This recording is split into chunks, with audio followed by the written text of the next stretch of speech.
नमस्कार। आज हम वृंदावन की गलियों से निकली भक्ति की एक बेहद दिलचस्प कहानी पर बात करेंगे। जी बिल्कुल।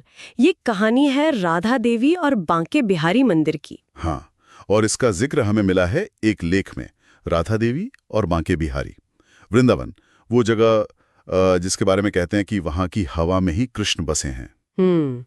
और वहाँ का वो प्रसिद्ध बांके बिहारी मंदिर। बिल्कुल। तो कहानी की नायिका है राधा देवी, एक बहुत ही साधारण गरीब विधवा महिला। जीवन सादगी भरा, पर भक्ति वो एकदम अटूट थी। हाँ, उनका रोज का एक नियम था, सुबह जल्दी उठना, नहाना, फिर शायद अपनी गाय का दूध निकालना। जी, ताजा मक्खन निकालकर और फिर नंगे पैर मंदिर जाना। नंगे पैर रोज बांके बिहारी मंदिर तक। हाँ, रोज। और वो ताजे दूध का एक छोटा सा बर्तन लेकर प्रभु को अर्पित करती थी। उनके पास देने के लिए शायद बस यही था। बिल्कुल। और वो धीरे से कहती थी, लाला ये तुम्हारे लिए लाई हूँ, पी लो ना। लाला, जैसे बच्चे को पुकार रही हूँ। हाँ, वात्सल्य भाव। और ये सालों साल चलता रहा। अच्छा, लोग मजाक भी उड़ाते होंगे। हाँ बिल्कुल, लोग मजाक उड़ाते थे, यहाँ तक कि कुछ पुजारी भी। वो कहते थे कि भाई भगवान क्या सच में तुम्हारा दूध पीते हैं? और राधा देवी वो क्या कहती थी? उनका जवाब बड़ा सीधा और सच्चा था। वो कहती, वो पीते हैं, मुझे महसूस होता है, अपने तरीके से ले लेते हैं। कमाल है, बारी बातों से कोई फर्क नहीं। जी, यही तो भक्ति का वो एक निजी गहरा रूप दिखता है, जो अंदर के विश्वास पर टिका है, बाहरी तर्कों पर नहीं। ये वृंदावन के माहौल से जुड़ता है क्या? जैसे आपने कहा वहां भक्ति हवा में है। हाँ, काफी हद तक। वृंदावन में भगवान को दोस्त, बेटा, प्रेमी ऐसे रिश्तों में देखने की परंपरा है। तो राधा देवी का ये लाला कहना, ये उसी वात्सल्य भाव का प्रतीक है। तो कहानी में आगे क्या होता है? कहानी में मोड़ तब आता है जब राधा देवी की उम्र बढ़ जाती है और वो बीमार रहने लगती हैं। अच्छा, तो मंदिर जाना बंद हो गया होगा? हाँ, उनके लिए मुश्किल हो गया। तो घर पर ही बिस्तर पर लेटे लेटे बड़े दुखी मन से वो प्रार्थना करती हैं, लाला माफ करना, आज मैं तुम्हारा दूध नहीं ला सकी। ओह। फिर उस रात, जैसा कहानी कहती है, एक अनोखी बात हुई। क्या हुआ?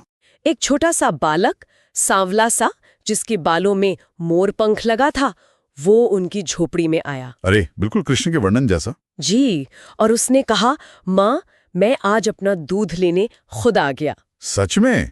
राधा देवी ने क्या किया? वो तो हैरान रह गई। उन्होंने झट से पास रखा दूध का बर्तन उसे दे दिया। और बालक ने? उस बालक ने पूरा दूध पी लिया और बस धन्यवाद माँ कहकर अंधेरे में कहीं गायब हो गया। ये तो अद्भुत है। कथा तो यही कहती है, ये जैसे राधा देवी की सालों की भक्ति का सीधा फल था, एक प्रत्यक्ष अनुभव। भक्त और भगवान के बीच का वो सीधा रिश्ता।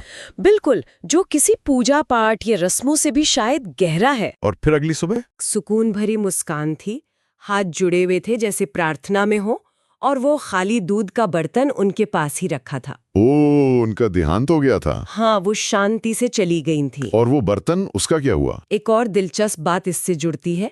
कहते हैं कि जिस बर्तन में वो रोज दूध ले जाती थी, उसे बाद में मंदिर के पुजारियों ने संभाल कर रख लिया। अच्छा। और कहानी ये भी है कि आज भी मंदिर के किसी गुप्त कोने में रखे उस बर्तन से कभी कभी दूध और तुलसी की हल्की सी महक आती है। वाह, ये तो कहानी को और भी रहस्यमयी बना देता है। जी, ये उस आस्था को जैसे जीवित रखता है। तो अगर हम सार देखें तो ये कहानी है गहरी, सरल आस्था की। और उसके फल की, कम से कम इस कथा के अनुसार। हाँ बिल्कुल, बिना किसी उम्मीद के बस भक्ति करते रहना, फिर एक चमत्कार जैसा अनुभव, और अंत में एक शांत विदाई। ये वाकई उस भावनात्मक जुड़ाव को दिखाता है भक्त और भगवान के बीच, जो शायद शब्दों में बयान करना मुश्किल है। सही कहा। और यहीं से एक सवाल भी उठता है, जिसे हम श्रोताओं के लिए छोड़ सकते हैं। हाँ, क्या सवाल?